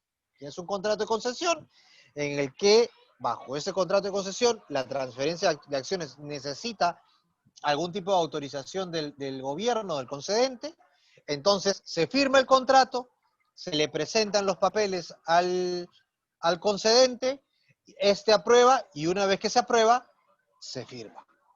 O, por ejemplo, cuando existe dentro de la respectiva jurisdicción algún tipo de aprobación por antitrust, por normas de competencia, por normas de antimonopolios. Entonces, si es que se necesita una evaluación y aprobación, tiene que seguirse este procedimiento, obtener la autorización y luego de esa autorización se cierra. ¿Okay? Entonces, el cierre y firma, o firma y cierre, no son simultáneos, ocurren en un periodo de tiempo. Obviamente, durante este periodo, que llamaremos periodo intermedio, hay obligaciones de las partes, particularmente del vendedor.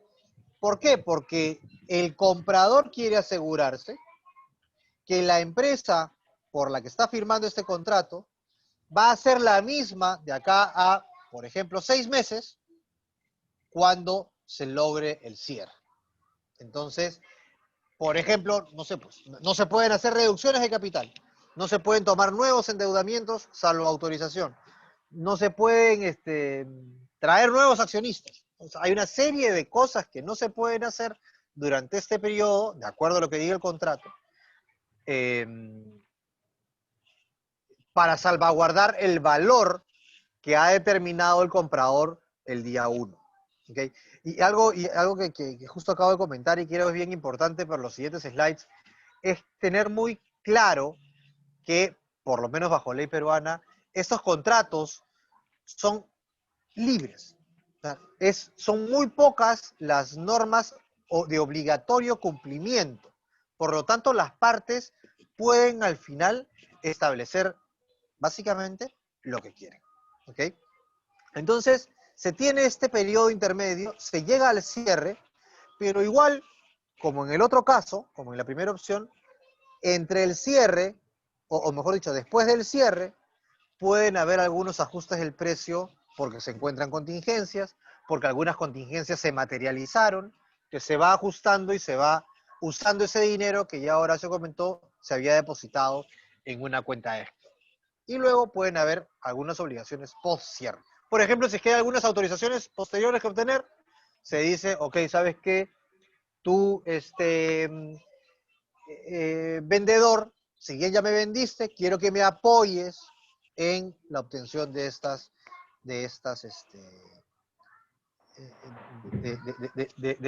autorizaciones. O por ejemplo, yo soy vendedor y voy a tener un tema tributario, mira, tú comprador, por favor, permíteme acceder a los libros de la empresa que acabas de comprar, que fue mía, para poder defenderme ante los tribunales por esta contingencia. Ok, siguiente, por favor. ¿Cuáles son las partes del contrato? Yo trato de pensar en un contrato de compra de acciones como que la vida de esta relación. ¿Ok? Primero tienes quiénes están participando, luego qué cosa están comprando, porque puede estar comprando una acción, 2 acciones, el 100% de la empresa, luego a cuánto lo estás comprando, luego dices, oye, ya, yo lo estoy comprando a tanto, yo estoy comprando esto a tanto, ok, pero bajo qué condiciones, qué tiene que pasar para que yo lo compre. Luego viene una sección que es muy importante, que es la sección de declaraciones y garantías. En esa sección, como vamos a ver, el vendedor declara, asevera determinadas cosas a favor del comprador para que éste se sienta tranquilo respecto de lo que está comprando. ¿Ya? Y esas declaraciones van a dar lugar a los eventuales problemas entre las partes, y ahí es cuando entramos a la sección de indemnizaciones. ¿Okay? Y ya, bueno, luego tienes otra sección de misceláneo que es básicamente el IVA aplicable, si es que la transacción va a ser confidencial o no, etc. ¿Okay? ¿Avanzamos para entrar a cada una de estas secciones? Okay. El precio es, primero tenemos un precio base. ¿Ok? Nosotros estamos, como compradores, hemos ofrecido, por decir cualquier cosa, 10 millones de dólares por el 100% de la empresa. ¿Okay? Porque la cantidad de acciones siempre es muy importante. El porcentaje que estás comprando. Como dijo Horacio, y sobre todo en estas transacciones en las que hay etapas después del cierre, parte del precio se guarda en una cuenta escrow para atender eventuales contingencias que puedan materializarse. ¿Cuánto tiempo está vigente el escrow? Va a depender mucho de la transacción, va a depender mucho del tipo de empresa, va a depender mucho de la negociación entre las partes. Normalmente estamos hablando de 1 o 2 años, pero puede llegar a extenderse a 4 o 5, dependiendo también, es muy importante, de los plazos de prescripción de las deudas tributarias y laborales, sobre todo, porque ahí es donde siempre hay más contingencias no advertidas. Entonces, más o menos son esos los rangos en los que está vigente el escrow. Obviamente, en la medida que van pasando años, puede el contrato establecer que el escrow se va reduciendo, se van liberando fondos, pero como les decía hace un rato, finalmente esto es bastante libre, como también puede no haber un escrow, ¿no? Seguimos, por favor. Las declaraciones y garantías, como les decía, es una sección muy importante. ¿Okay? En estas declaraciones, el vendedor le asevera al comprador determinadas cosas. Entonces le dice, tú estás comprando acciones, estas acciones efectivamente son mías y nadie tiene derecho sobre esas acciones. Esas acciones representan el 100% de la empresa y nadie tiene derecho a suscribir unas acciones. Y así sobre todo, soy una empresa que viene cumpliendo con sus obligaciones laborales, soy una empresa que viene cumpliendo con sus obligaciones tributarias, y así bajo todos los aspectos que además ya han sido materia del due diligence. ¿Ok? El comprador tiene que hacer declaraciones bastante más suaves, ¿ya? Básicamente que los fondos con los que está comprando la empresa son fondos limpios, que no tiene prácticas de lavado de activos, financiamiento de terrorismo, etcétera, que tiene la plata para comprar y que tiene capacidad para comprar. O sea, sus representantes han sido debidamente autorizados por las instancias correspondientes y por lo tanto tiene capacidad para comprar. ¿Okay? Pero como vamos a ver, las declaraciones y garantías van a ser la base sobre la cual las declaraciones y garantías que ha realizado el vendedor van a ser la base sobre la cual el comprador va a tener luego derecho a voltearle al vendedor y decirle, esto me lo pagas. esto lo retiramos del escrow que hemos creado. ¿Ok? Siguiente, por favor. Las obligaciones, la verdad, estos contratos son contratos que no se resuelven por incumplimientos. ¿Ok? Una vez que compras, compras. Salvo que hay una cláusula muy particular que no es usual, esos contratos no se resuelven. La gente no se devuelve lo que compró. Entonces, las obligaciones no son realmente una cláusula tan relevante, salvo, obviamente, que hayan puntos muy específicos o circunstancias muy específicas en el que alguien pueda decir, oye, si esto ocurre en este plazo, entonces yo te devuelvo la empresa y tú me devuelves la plata y cada quien a su casa. Pero no es usual. ¿Qué obligaciones se incluyen normalmente? La obligación de confidencialidad, que puede ocurrir, ¿no? En que las partes dicen, ¿sabes qué? Yo no quiero que nadie se entere que he vendido la empresa, o que nadie que no tenga que enterarse se entere que he comprado la empresa, y menos a cuánto, ¿no? Porque finalmente hay mucha gente que, o por temas de seguridad, no quieren que sea público a cuánto se ha vendido una empresa, porque después, saben que en nuestros países la seguridad no es uno de nuestros dones. Luego, la conservación de la información. Como le digo, hay obligaciones de indemnidad, por lo tanto, la información debe ser conservada durante un periodo para que se puedan defender ante eventuales reclamos. Luego, la obligación de no competencia, que esta sí es usual, ¿no? No tiene mucho sentido comprar a un competidor que conoce muy bien el mercado, que sabe a quién llamar y a quién no llamar para obtener lo que quiere. No tiene mucho sentido comprarle a su empresa para permitirle que automáticamente cree otra, ¿no? Por lo tanto, generalmente se establecen con obligaciones de no competir durante un determinado periodo y generalmente también restringido a una determinada región. ¿Ok? Siguiente, por favor. Y bueno, esta es la cláusula de indemnidad. ¿Ok? ¿Por qué se produce la indemnidad? La indemnidad o la obligación de indemnizar se produce cuando hay algún tipo de incumplimiento en las declaraciones y garantías. ¿Ok? Entonces, en esos casos, debe tener derecho el comprador a presentarle un reclamo al vendedor. Hay determinadas declaraciones y garantías que no van a tener un límite. Por ejemplo, la propiedad de las acciones, la capacidad del vendedor de venderlas, porque las otras normalmente tienen algún tipo de tope. El vendedor no quiere tener el riesgo de que si tú, comprador, ya me hiciste un due diligence, yo te entregué toda la información, por lo tanto tú ya sabes cómo está la empresa, tú ya la valorizaste, deberías no poder reclamarme el íntegro del precio y por lo tanto tiene que tener un tope. Siguiente, por favor. Bueno, las declaraciones y garantías van a estar vigentes por un plazo, ¿ok? No, obviamente esto no es interminable. Las declaraciones fundamentales sí generalmente están vigentes por todo el plazo de prescripción legal y generalmente si es que hay una mentira o intencionalmente se ha omitido información, la indemnidad va a ir por el 100% del precio y por el plazo de la prescripción. Adelante, por favor. Bueno, es un poco repetirlo. Lo que decíamos, generalmente hay topes, salvo para las declaraciones fundamentales. El tope puede estar entre 10 y 20% del precio, que se va ajustando y hay además un escrow al cual se puede acceder. Normalmente se ponen montos o topes individuales. Por ejemplo, oye, ¿sabes qué? Si encontraste una contingencia de $1,000, ni me busques, ¿ya?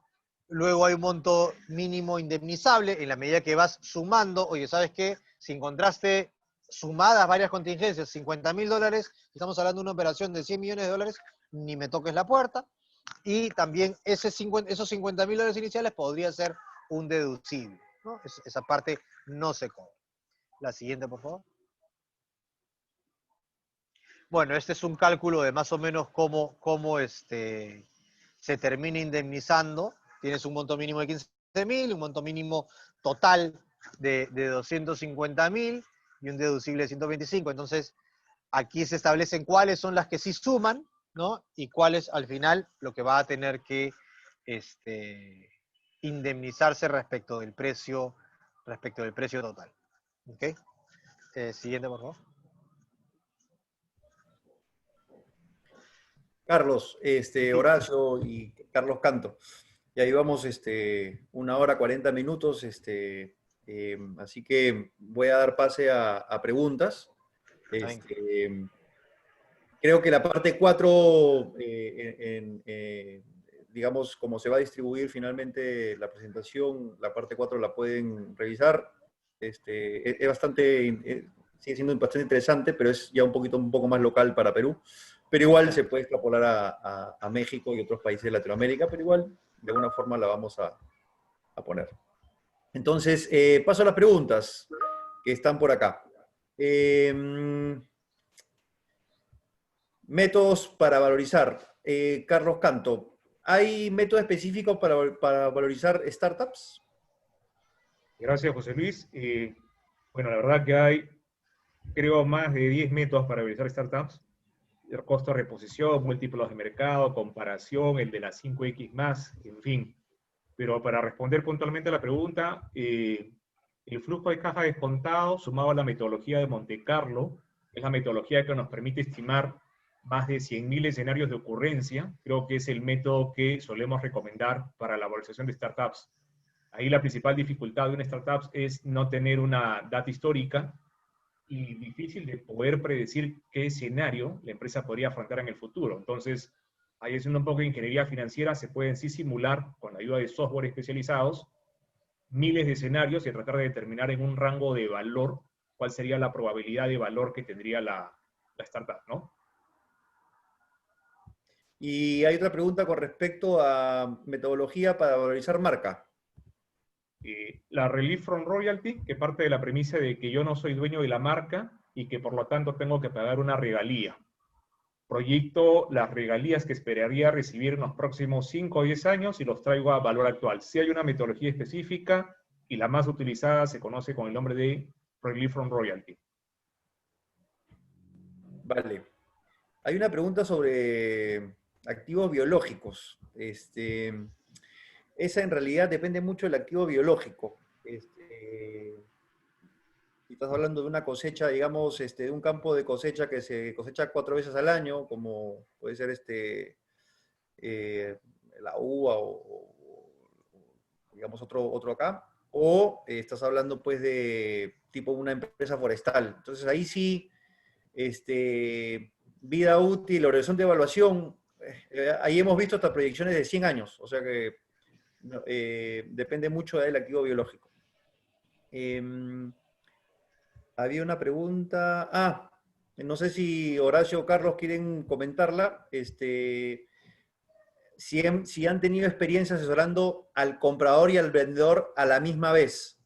A mí solamente se me ocurre, y solamente lo he visto en escenarios específicos de fusiones. No sé si ustedes quieren comentar eso al respecto.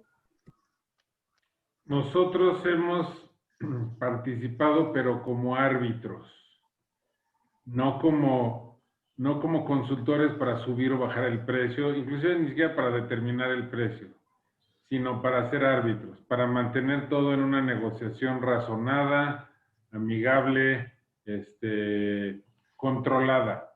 Yo sí creo que tendrías un conflicto de interés de estar asesorando al comprador y al vendedor para lograr X o Y precio. O sea, siempre va a haber un sesgo. Pero aparte, los despachos no solo debemos de mantenernos independientes y objetivos, sino que tenemos que aparentar ante la sociedad que somos independientes y objetivos. Entonces, ponerte en esa situación creo que no sería algo recomendable.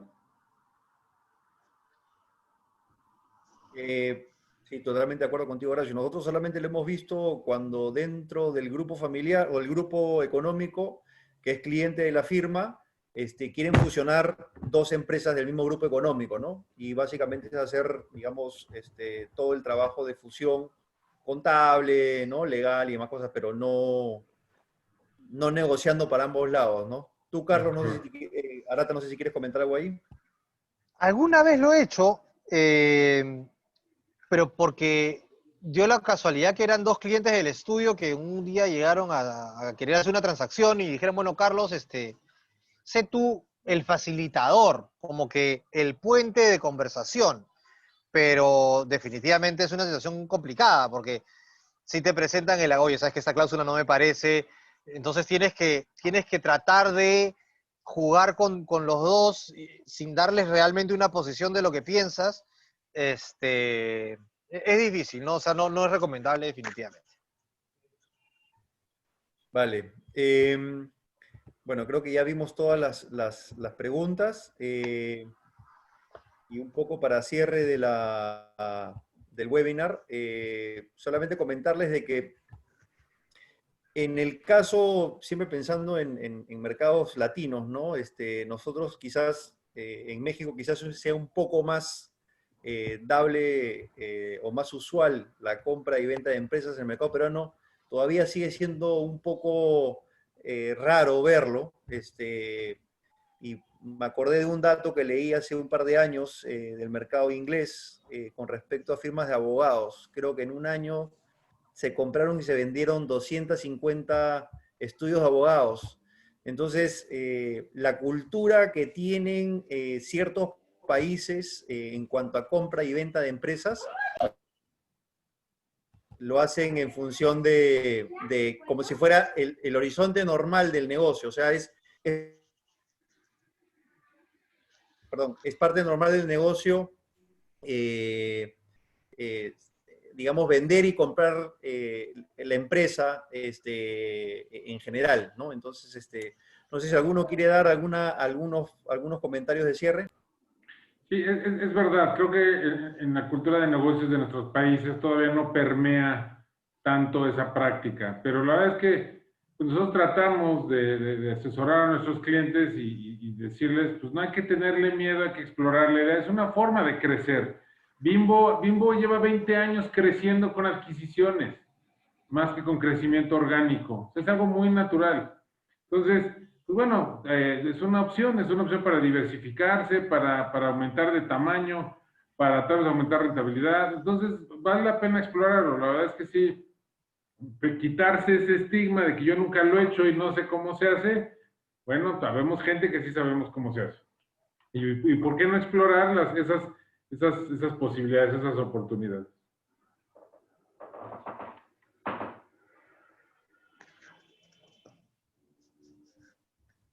Arata, ¿tú quieres dar algunas palabras de cierre?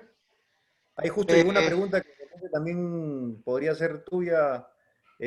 Preguntan si hay alguna responsabilidad posterior para el consultor en una transacción de compra o venta. Definitivamente. O sea, un due diligence mal hecho te puede generar responsabilidad. Y por eso también nosotros, cuando hacemos un due diligence, tenemos que tener muchísimo cuidado en lo que ponemos en el informe del due, en la información que se ha revisado. Y sí nos ha pasado alguna vez en la que ha surgido una contingencia luego y el cliente voltea y te dice, oye, Carlos, ¿qué pasó acá? ¿No? ¿Por qué no advirtieron esta contingencia? Y pucha, te agarra frío, entonces tienes que volver a tu... y por eso es importante lo que les decía, el uso de estos medios como el Intralinks, el Merrill, porque te permiten luego volver a las comunicaciones entre las partes, a la información que se accedió. Y claro, ahí después le dijimos, oye, pero es que según la información que nos habían dado, eso ya estaba pagado, ¿no? Entonces, nos libramos de responsabilidad, pero puede, por supuesto, ocurrir, y sí ha ocurrido en el mercado peruano, de transacciones que han tenido cuestionamientos posteriores por falta de haber sido advertidos por el asesor legal. Y le ha generado responsabilidad, definitivamente. Buenísimo. Carlos Canto, no sé si tú quieres dar algunas palabras de cierre.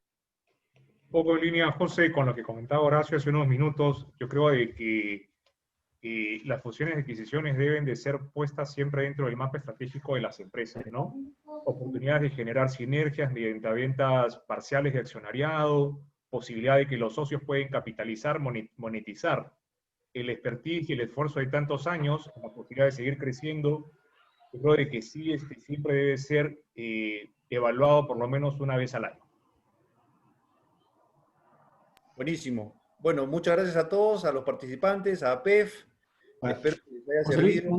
una pregunta, bueno, una contestación final. Tenemos una encuesta que nos gustaría ver si es que la pueden llenar. La vamos a compartir en este momento. Son 3 preguntas nada más. Si los participantes nos pueden ayudar con esta encuesta, que va a ser muy valiosa para todos, para poder entender mejor el escenario. ¿Sí? Lo compartimos en este momento. Gracias, Marcelo. Sí, por favor, si lo pueden contestar, son 3 preguntitas rápidas para marcar. Ya les tiene que haber saltado en la pantalla de su computadora o teléfono.